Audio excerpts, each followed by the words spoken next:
الحمد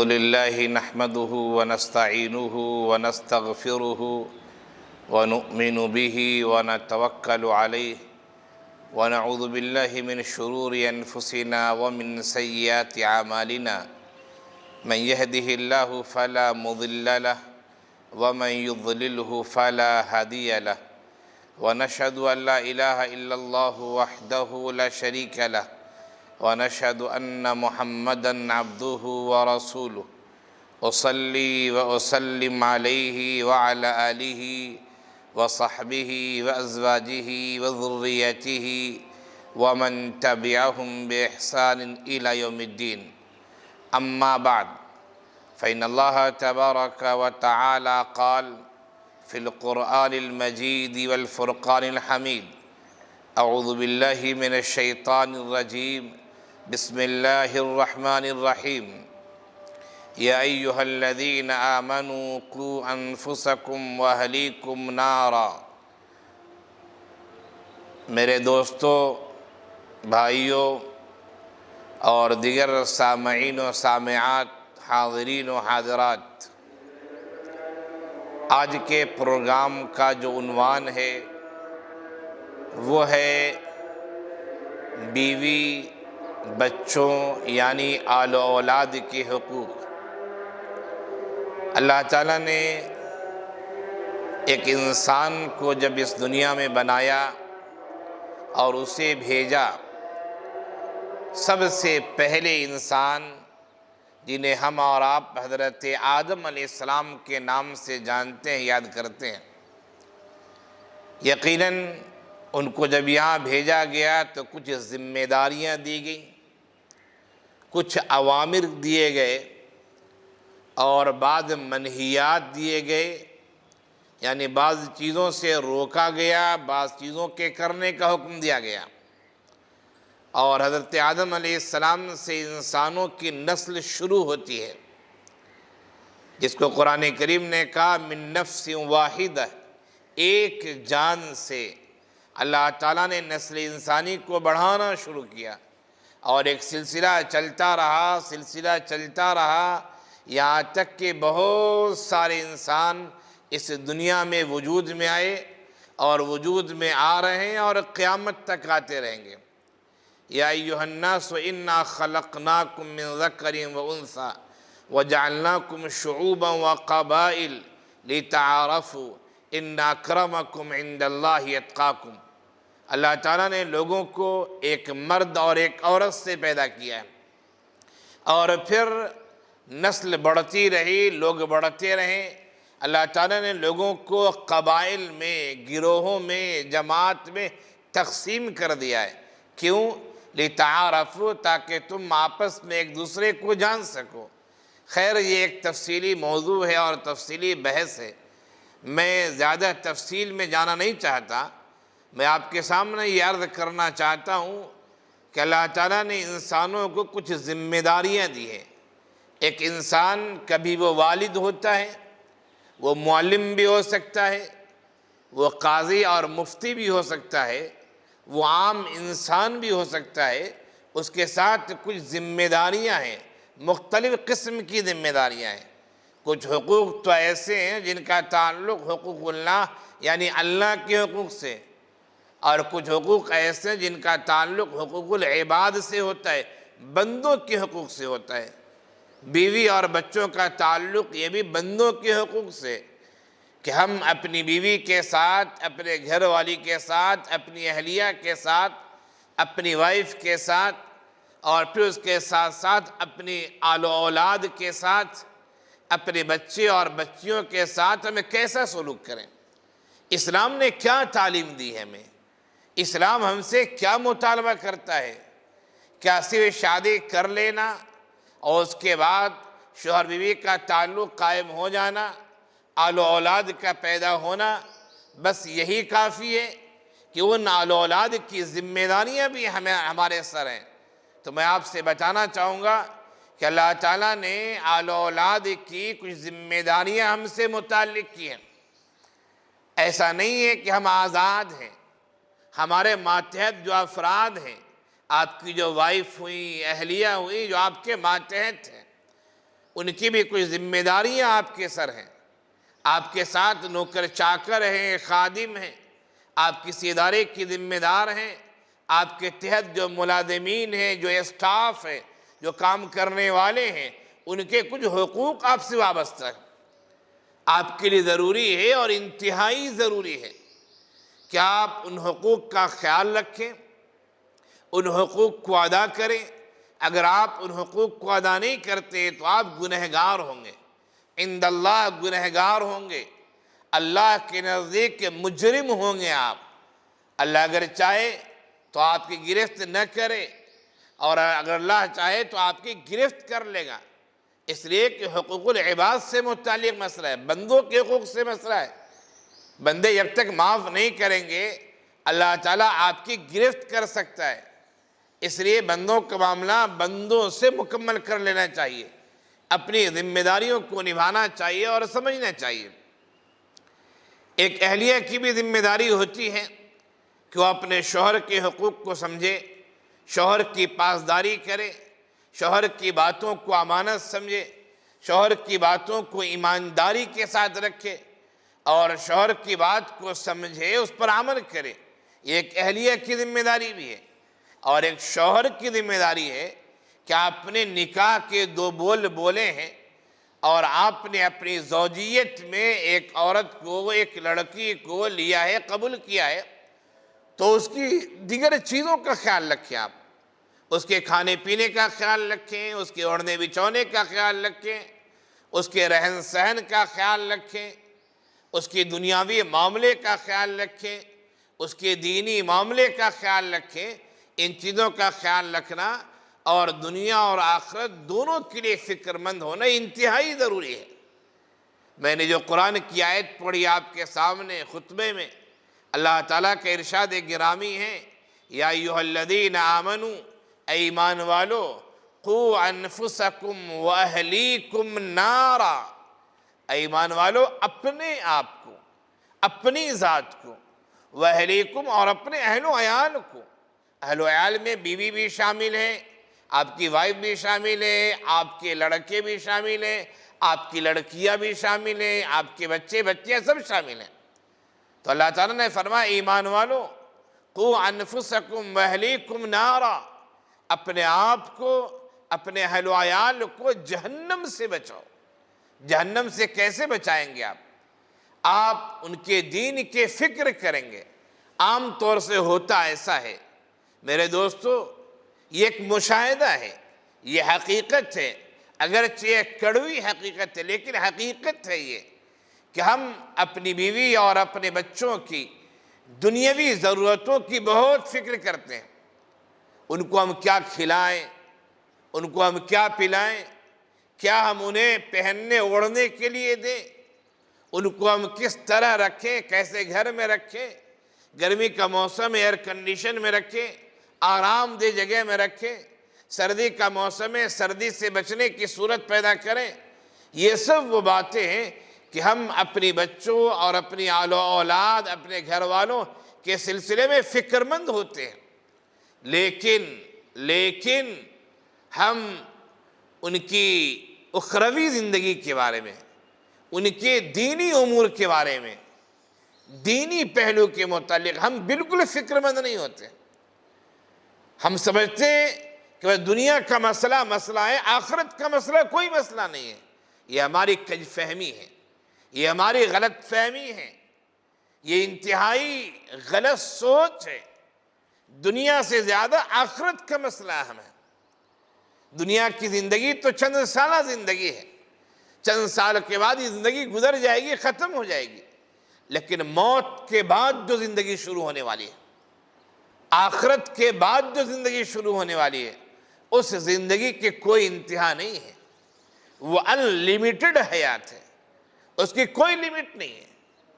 قیامت کا موقع آئے گا، قیامت کا جب وقوع ہوگا، پھر اس کے بعد انسان جنت جہنم کی شکل میں تقسیم ہو جائے گا، کچھ لوگ جنتی ہو جائیں گے، کچھ لوگ جہنمی ہو جائیں گے، موت نہیں آئے گی۔ موت بس دنیا میں جو موت ہے یہی موت ہے۔ ہم اپنی قبروں سے، اپنی جگہوں سے ہم اٹھائے جائیں گے اور پھر اللہ تعالیٰ حساب و کتاب لے گا۔ تو ہم نے اپنی چند سالہ زندگی کے لیے بہت فکر کی، ہم کیا پڑھیں، ہم کیا کھائیں، ہم کیسے رہیں، کیسے مکانات ہمارے ہوں، لوگوں سے کیسے تعلقات ہوں، ہمارا دوستانہ یارانہ کیسا ہو، ہماری زمین و جائیداد کیسی ہو، ہمارے بینک بیلنس کیسے ہوں، ہمارے اسکول کالجز کیسے ہوں۔ ہم نے دنیا کے سلسلے میں تمام چیزوں کی فکر کی، لیکن کیا ہم نے آخرت کے بارے میں فکر کی کہ ہمارے گھر میں جو ہمارے بچے ہیں، ہماری بچیاں ہیں، ہماری آل و اولاد ہیں، کیا وہ نماز پڑھتے نہیں پڑھتے، سچ بولتے نہیں بولتے، وہ ان کے اندر امانت داری اور ایمانداری ہے یا نہیں ہے، وہ بڑوں کا ادب و احترام کرتے یا نہیں کرتے، وہ اللہ کے حقوق پہچانتے یا نہیں پہچانتے، حقوق اللہ کو کتنا ادا کرتے ہیں، حقوق العباد کو کتنا ادا کرتے ہیں۔ ہم نے اس پہلو پر غور کیا یا نہیں کیا؟ اگر اس پہلو پر غور کیا ہے تو اچھی بات ہے، لیکن اگر اس پہلو پر غور نہیں کیا ہے تو ہمیں غور کرنا چاہیے، اور رمضان جیسے مبارک مہینے میں ہمیں سدھرنے اور سنورنے کا موقع ہاتھ سے نہیں جانے دینا چاہیے۔ آپ اپنی محترمہ کے ساتھ، اہلیہ کے ساتھ محبت کے ساتھ بیٹھیں، محبت کے ساتھ گفتگو کریں، ہنس کر ملیں، اس میں بھی ثواب ہے۔ اللہ کے رسول صلی اللہ علیہ وسلم کا ارشاد گرامی ہے کہ اگر تم میں سے کوئی آدمی ایک لقمہ کھانے کا، ایک نوالا، ایک لقمہ بھی اپنی اہلیہ کے منہ میں ڈالتا ہے محبت کے ساتھ، پیار کے ساتھ، فرمایا یہ بھی صدقہ ہے، یہ بھی کار ثواب ہے۔ ذرا غور کیجئے، جتنے لوگ بھی میرے بیان کو سن رہے ہیں، جو بھی سامعین و سامعات ہیں، وہ غور کریں۔ اگر آپ شادی شدہ ہیں تو کیا آپ نے اپنی اہلیہ کے منہ میں پیار کے ساتھ کھانے کا لقمہ ڈالا ہے؟ کیا آپ نے اپنی اہلیہ کی خدمت میں پیار کے ساتھ پانی کی 2 گھونٹ پیش کی ہے؟ اسی طرح عورتیں بھی غور کریں کہ کیا آپ نے اپنے شوہر کے ساتھ پیار کے ساتھ 2 نوالے ان کے منہ میں ڈالیں، کھانے کے 2 لقمے پیش کیے ہیں؟ ذرا غور کریں۔ اگر ایسا کیا ہے آپ نے محبت کے ساتھ، پیار کے ساتھ، کار ثواب سمجھتے ہوئے، صدقہ سمجھتے ہوئے، تو پھر آپ قابل مبارکباد ہیں، اس لیے کہ آپ دین سے قریب ہیں۔ دین کا ایک عمل جس سے محبت پیدا ہوتی ہے، آپ اس عمل سے قریب ہیں، اس عمل کو انجام دے رہے ہیں۔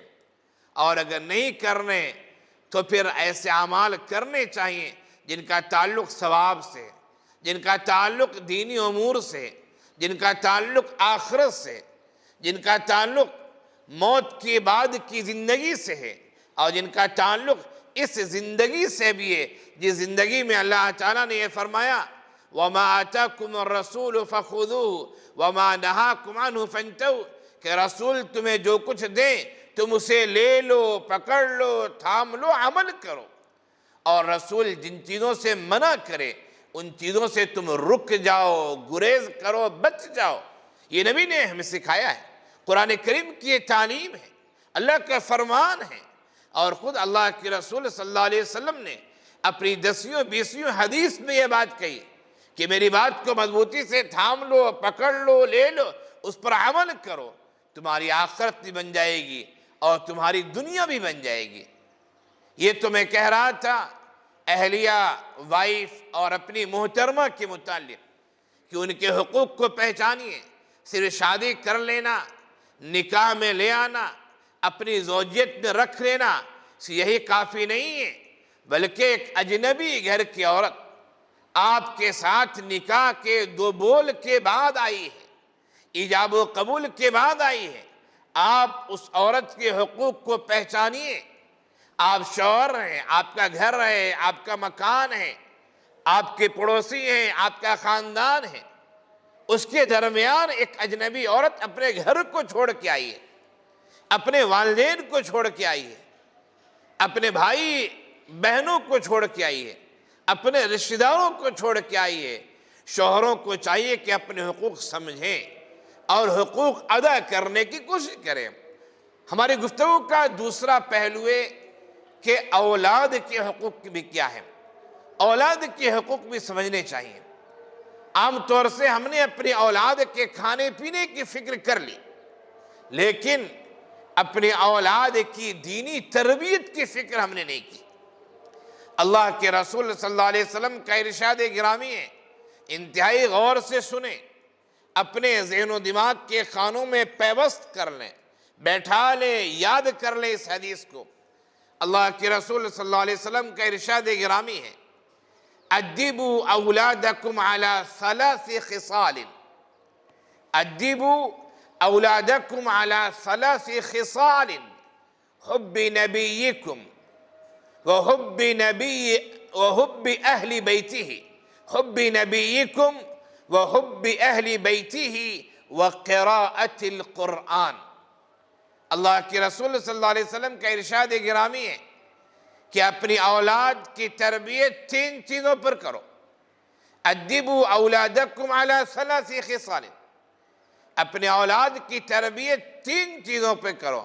اولاد میں لڑکے اور لڑکیاں دونوں شامل ہیں۔ کون سی تین چیزوں پر؟ فرمایا حب نبیکم، نبی کی محبت پر اپنے اولاد کی تربیت کرو۔ اپنے اولاد کے ذہن و دماغ میں نبی کی محبت ڈالو، دین کی محبت ڈالو، اللہ کے رسول کی سیرت کو پڑھو اور پڑھاؤ، اللہ کے رسول صلی اللہ علیہ وسلم کے اسوے کو وہ آئیڈیل اور نمونہ بنائیں، ان کی زندگی کو، اس بات کو ان کے ذہن و دماغ میں ڈالو۔ نبی کی جو بنیادی تعلیمات اسے عام کرو، سمجھاؤ۔ یہ سب سے پہلی بات ہے، پہلی بنیاد ہے تربیت کی، حب نبیکم، اپنے نبی کی محبت کو ان کے قلب و جگر میں اتار دو، ان کے ذہن و دماغ میں پیوست کر دو، جہاں تک ہو سکے اور جس طرح بھی ہو سکے۔ اور فرمایا وحب اہل بیتہ، نبی کے گھر والوں کی محبت بھی اپنی اولاد کے ذہن و دماغ میں اتارو۔ اہل بیت کی کیا محبت ہے؟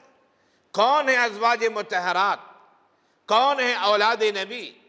کون ہے اللہ کے رسول صلی اللہ علیہ وسلم کی صاحبزادیاں؟ اور کون ہے اللہ کے رسول صلی اللہ علیہ وسلم کے صاحبزادے؟ کون باحیات رہے؟ کن کا انتقال ہوا؟ کن لوگوں کا شمار اہل بیت میں ہوتا ہے؟ ان باتوں کو اپنی اولاد کے ذہن و دماغ میں اتار دو۔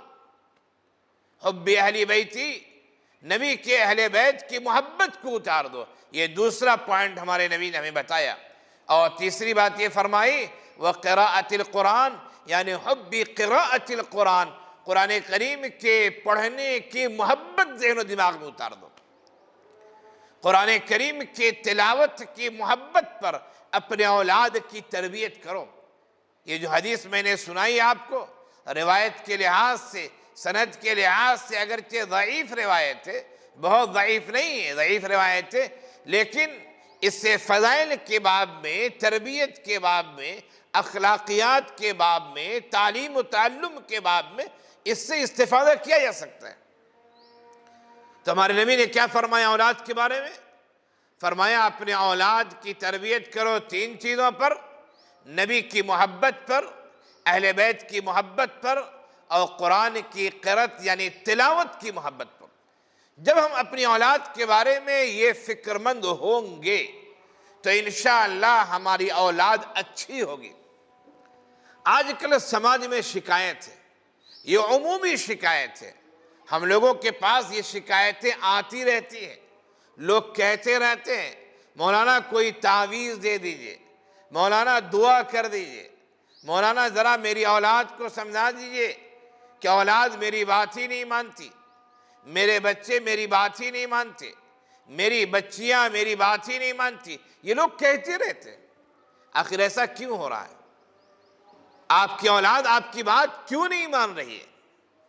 آپ اولاد سے اپنے حقوق کا مطالبہ کر رہے ہیں، لیکن ذرا غور کیجئے، کیا آپ نے بھی اپنی اولاد کے تئیں حقوق ادا کیے ہیں؟ آپ کے ذمے جو حقوق تھے کیا آپ نے ادا کیے ہیں؟ یقیناً جب آپ نے ان کی اچھی تربیت نہیں کی، اچھی تعلیم اور اچھی تربیت، کھانے پینے کے ساتھ، اوڑھنے بچھونے کے ساتھ، رہائش کے ساتھ اچھی تعلیم و تربیت یہ بھی والدین کی اہم ذمہ داری ہے۔ اگر ہم اس ذمہ داری کو نہیں نبھاتے تو ہماری اولاد اچھی کیسے ہو سکتی ہے؟ میں آپ کو ایک واقعہ سناتا ہوں، واقعہ صحیح بھی ہو سکتا ہے، غلط بھی ہو سکتا ہے، لیکن سمجھنے کے لیے اور نصیحت حاصل کرنے کے لیے انتہائی اہم واقعہ ہے۔ ایک آدمی لاولد تھا، اس سے اولاد نہیں ہو رہی تھی۔ وہ جب حج یا عمرہ کرنے گیا، وہاں کعبے کے دروازے کو، در و دیوار کو پکڑ کر اس نے رو رو کے دعائیں کی کہ اللہ ہمیں صاحب اولاد بنا دے، ہمیں اولاد دے دے۔ اولاد کیسی دے، نیک دے، اچھی دے، اس کی دعا نہیں کی، ہمیں اولاد دے دے یہ دعا کی اس نے۔ جو حج کے بعد واپس آتا ہے، شوہر بیوی کے تعلقات قائم ہوتے ہیں، تو اسے ایک لڑکا اللہ تعالیٰ عنایت کرتے ہیں۔ اکلوتا بیٹا ہے، سر چڑھ کر بولتا ہے، باپ سے منہ لگاتا ہے، اور والدین کہتے اکلوتا ہے، ایک ہی تو ہے، بہت منت سماجت کے بعد یہ بچہ ملا ہے، اللہ نے دیا ہے ہمیں، اسے کیا ڈانٹوں، کیا سمجھاؤں۔ بہت لاڈو پیار میں اور بہت پیار و محبت کے ساتھ اس نے پالا اس بچے کو، لیکن اس کی تربیت نہیں کی۔ اسے نہیں بتایا اچھے اخلاق کیا ہوتے ہیں، برے اخلاق کیا ہوتے ہیں۔ اس نے نہیں بتایا کہ والدین کے حقوق کیا ہوتے ہیں۔ اس نے یہ چیزیں نہیں بتائیں۔ تعلیم دی ہوگی، عصری تعلیم دے دی ہوگی، دینی تعلیم نہیں دی ہوگی۔ نتیجہ یہ ہوتا ہے کہ وہی والدین جب اس بچے کو کوئی نیک کام کرنے کے لیے کہتے ہیں، اچھا کام کرنے کے لیے کہتے ہیں، تو وہ لڑکا غصہ ہو جاتا ہے۔ والدین کہتے ہیں نماز پڑھو، لڑکا غصہ ہو جاتا ہے، طیش میں آ جاتا ہے۔ والدین کہتے ہیں حلال کمائی کی کوشش کرو، لڑکا طیش میں آ جاتا ہے، غصے میں آ جاتا ہے۔ یہاں تک کہ صورتحال ایسی ہو گئی کہ جب اسے معلوم ہوا کہ میں بہت منت سماجت کے بعد اس دنیا میں آیا ہوں، اللہ تعالیٰ سے بہت دعائیں کی ہیں میرے والدین نے، تب میں اس دنیا میں آیا ہوں، تو جانتے ہیں وہ بھی حج یا عمرہ کرنے کے لیے گیا تو اس نے بھی دعائیں کی، لیکن کیا دعا کی میں آپ کو بتاؤں، آپ کے رونگٹے کھڑے ہو جائیں گے، بدن میں کپکپاہٹ طاری ہو جائے گی۔ وہ اکلوتا لڑکا جب جاتا ہے حج یا عمرے کے لیے، وہ بھی وہاں خانہ کعبہ کے در و دیوار کو پکڑ کر دعا کرتا ہے، اور یہ دعا کرتا ہے کہ اللہ میرے والدین کو اٹھا لے، موت دے دے۔ وہ ہمیشہ ہمیں کسی نہ کسی بات پر کچھ نہ کچھ بولتے رہتے، ہمارے گرفت کرتے رہتے۔ میں کچھ کرنا چاہتا ہوں، کچھ سمجھاتے، اے اللہ میرے والدین کو اٹھا لے۔ والدین اتنی بڑی نعمت ہے، اتنی بڑی نعمت ہے کہ ان کا کوئی بدل نہیں ہو سکتا ہے، اور ایک لڑکا یہ دعا کر رہا ہے کہ اللہ میرے والدین کو اٹھا لے۔ اس نے والدین کی قدر نہیں کی، والدین کی اہمیت کو نہیں سمجھا۔ کیوں؟ ایک کوسچن مارک ہے، ایک سوالیہ نشان ہے کہ مکے جیسے مقدس جگہ میں، حرم جیسی مقدس جگہ میں، کعبہ جیسے مقدس گھر کے سامنے، جس کو کہتے ہیں بیت اللہ، اللہ کے گھر کے سامنے جا کر بچہ یہ دعا کر رہا ہے کہ اللہ میرے والدین کو اٹھا لے۔ ایسی دعا کیوں کر رہا ہے وہ؟ ایسی دعا وہ اس وجہ سے کر رہا ہے کہ والدین نے اس کی دینی تربیت نہیں کی، والدین نے اسے پڑھایا، لکھایا، بڑا بنایا، دنیا کی ضرورتیں اس کی پوری کر دی والدین نے، لیکن والدین کے حقوق میں سے جو تربیت ایک اہم حق ہے، اہم عمل ہے، تربیت کی اچھی تربیت، جو میں نے بتایا آپ کو، ادبوا اولادکم علی ثلاث خصال، اور جو میں نے قرآن کی آیت آپ کے سامنے پڑھی، یا ایھا الذین آمنوا قوا انفسکم واہلیکم نارا، یہ آیت اور حدیث یہ بتا رہی کہ ہمیں اپنے اہل و عیال کے بارے میں، اولاد کے بارے میں، دینی معاملات میں بھی فکر مند ہونے کی ضرورت ہے۔ ہم انہیں دیندار کیسے بنائیں، ہم انہیں نیک کیسے بنائیں، ہم انہیں اچھا کیسے بنائیں، انتہائی فکر مندی کی ضرورت ہے، لیکن ہم اس کی طرح دھیان نہیں دیتے۔ ہمارے پاس بلکہ یہ کہا جائے کہ ہمارے ذہن و دماغ میں بس یہ بات بیٹھی رہتی ہے کہ پیسہ کمانا ہے، پیسہ کمانا ہے، بڑی بلڈنگ بنانی ہے، بینک بیلنس خوب ہونا ہے، تاکہ میرے مرنے کے بعد میری اولاد آرام سے رہے۔ آپ دنیا کی فکر کر رہے ہیں اپنی اولاد کے بارے میں، لیکن آخرت کی فکر نہیں کر رہے ہیں۔ افسوس ہے، انتہائی افسوس ہے۔ مجھے یاد آتا ہے حضرت عمر بن عبدالعزیز رحمۃ اللہ علیہ، جن کو بہت سارے لوگوں نے خلفائے راشدین میں شامل کیا۔ حضرت عمر بن عبدالعزیز رحمۃ اللہ علیہ خلیفہ وقت ہیں، بڑی سلطنت کے ذمہ دار ہیں، مالک ہے کہا جائے یا ذمہ دار ہیں کہا جائے، امیر المؤمنین ہیں۔ وہ اپنے گھر میں آ رہے ہیں، عید کا دن ہے، گھر میں آ رہے ہیں، ان کی بچیوں نے اپنے منہ پر ہاتھ رکھ رکھا ہے۔ والد صاحب پوچھتے ہیں کہ اپنے منہ پر ہاتھ کیوں رکھ رکھا ہے؟ تو ان کی بچیاں کہتی ہیں کہ ہمارے لیے کھانے کے واسطے گھر میں کوئی چیز نہیں تھی، ہم نے روٹی اور پیاز کھایا ہے، ہم نے منہ پر ہاتھ اس وجہ سے رکھ رکھا ہے کہ پیاز کی بدبو، اس کی مہک میرے والد کو نہ لگے۔ حضرت عمر بن عبدالعزیز رحمۃ اللہ علیہ کی آنکھوں میں آنسو آ جاتے ہیں اور کہتے ہیں کہ صبر کرو، کوئی بات نہیں ہے، اللہ تعالیٰ اس کے بدلے میں آخرت میں دے گا۔ ایک امیر المؤمنین، اتنی بڑی سلطنت کا ذمہ دار، اور ان کے گھر میں عید کے دن کھانے کے لیے سامان نہیں ہے۔ ایک نہیں، سینکڑوں واقعات ہمارے سامنے کتابوں میں موجود ہیں، جن واقعات کو ہم پڑھتے ہیں، پڑھاتے ہیں، سنتے ہیں، سناتے ہیں، اپنی تقریروں میں، وعظوں میں، نصیحتوں میں، جمعہ کے بیانات میں ہم اور آپ ہمیشہ سنتے ہیں اور پیش کرتے ہیں، لیکن ضرورت ہے عمل کی، تربیت کے معاملے میں، اور اپنے گھر والوں کے حقوق کو جاننے اور سمجھنے کے معاملے میں ہم لوگ انتہائی کوتاہ ہیں، انتہائی کوتاہ ہیں۔ دنیا کے حقوق تو ہم کچھ سمجھتے ہیں، دنیا سے متعلق جو باتیں انہیں تو کچھ سمجھتے ہیں، آخرت کے بارے میں تو ہم کچھ سمجھتے ہی نہیں ہیں، آخرت کے بارے میں تو ہماری فکر مندی ہوتی ہی نہیں ہے۔ ایسا لگتا ہے کہ شاید ہمیں مرنا ہی نہیں ہے، ایسا لگتا ہے کہ شاید ہمیں حساب و کتاب دینا ہی نہیں ہے، ایسا لگتا ہے کہ مر کر ہم مٹی ہو جائیں گے اور اللہ کے سامنے پیشی نہیں ہونی ہے۔ اگر ہم ایسا سمجھتے ہیں تو انتہائی غلط ہے۔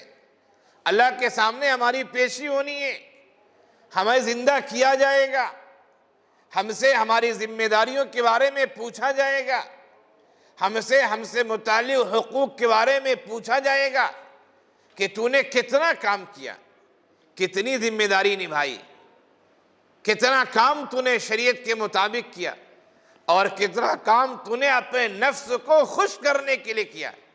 اللہ تعالیٰ اس کے بارے میں پوچھے گا۔ ہم اولاد کے لیے دنیا جمع کرتے ہیں اور فکر مند ہوتے ہیں۔ یاد رکھیے، دنیا کی حرص و حوث اگر آپ کے ذہن و دماغ میں تو یہ دنیا کبھی بھی آپ کے ذہن سے ختم ہونے والی نہیں ہے، یہ دنیا کبھی بھی ختم نہیں ہوگی۔ اللہ کے رسول صلی اللہ علیہ وسلم کا ارشاد گرامی ہے کہ اگر ابن آدم کے لیے سونے کی ایک وادی ہو جائے، ابن آدم کے لیے سونے کی ایک وادی ہو جائے تو وہ خواہش کرے گا، تمنا کرے گا، اے اللہ سونے کی ایک اور وادی ہو جائے۔ جب اس کے پاس سونے کی 2 وادیاں ہو جائیں گی، تمنا کرے گا، اے اللہ سونے کی ایک اور وادی ہو جائے، ایک اور سونے سے بھرا ہوا میدان ہو جائے۔ اور اخیر میں اللہ کے رسول صلی اللہ علیہ وسلم نے فرمایا وَلَن يَمْلَأَ فَاهُ إِلَّا التُّرَابُ، کہ مٹی ہی اس کے منہ کو بھر سکتی ہے۔ یعنی حرص و حوث کی کوئی انتہا نہیں ہوتی ہے۔ ہم دنیا میں، دنیا ہماری ضرورت ہے، ہم دنیا کمائیں، حاصل کریں، لیکن اس کے ساتھ ہم شریعت کے منشا کو دیکھیں، شریعت کی رہنمائی دیکھیں کہ حلال راستہ کون سا ہے، حرام راستہ کون سا ہے۔ شریعت نے ہمیں حلال راستے کے اختیار کرنے کی تلقین کی ہے، حرام راستے سے دور رہنے کو کہا ہے، حرام راستے سے قریب ہونے کو منع کیا ہے شریعت نے۔ ہمیں اس کے لیے فکر مند ہونا ہے اور پھر اپنی آل و اولاد کی جو تربیت کرنی ہے وہ تربیت حلال مال سے ہونی چاہیے، وہ تربیت ایسی ہونی چاہیے جسے ہم دینی تربیت کہتے ہیں، اپنی اہلیہ کے بارے میں، اپنی محترمہ کے بارے میں، اور اپنے لڑکے لڑکیوں کے بارے میں، یعنی مجموعی اعتبار سے کہا جائے کہ اپنے اہل و عیال کے بارے میں ہم جس طرح دنیا کے سلسلے میں فکر مند ہوتے ہیں، کیا کھلائیں کیا پلائیں، کہاں رکھیں کہاں سلائیں، اسی طرح ہمیں آخرت کے بارے میں فکر مند ہونا ہے کہ وہ کیسے جنت کے مستحق ہو جائیں۔ اللہ تعالیٰ نے کون سے اعمال کرنے کے لیے کہیں جن کی وجہ سے جنت دینے کا اللہ نے وعدہ کیا ہے، اس کی فکر ہم اپنے لیے بھی کریں اور اپنی آل و اولاد کے لیے بھی کریں۔ یہی آج کی تقریر، آج کے بیان اور آج کے خطاب کا موضوع ہے۔ اللہ تعالیٰ ہم سب کو دوسروں کے حقوق سمجھنے کی اور ان حقوق کو ادا کرنے کی اللہ ہم سب کو توفیق عنایت فرمائے، آمین یا رب العالمین۔ السلام علیکم ورحمۃ اللہ وبرکاتہ۔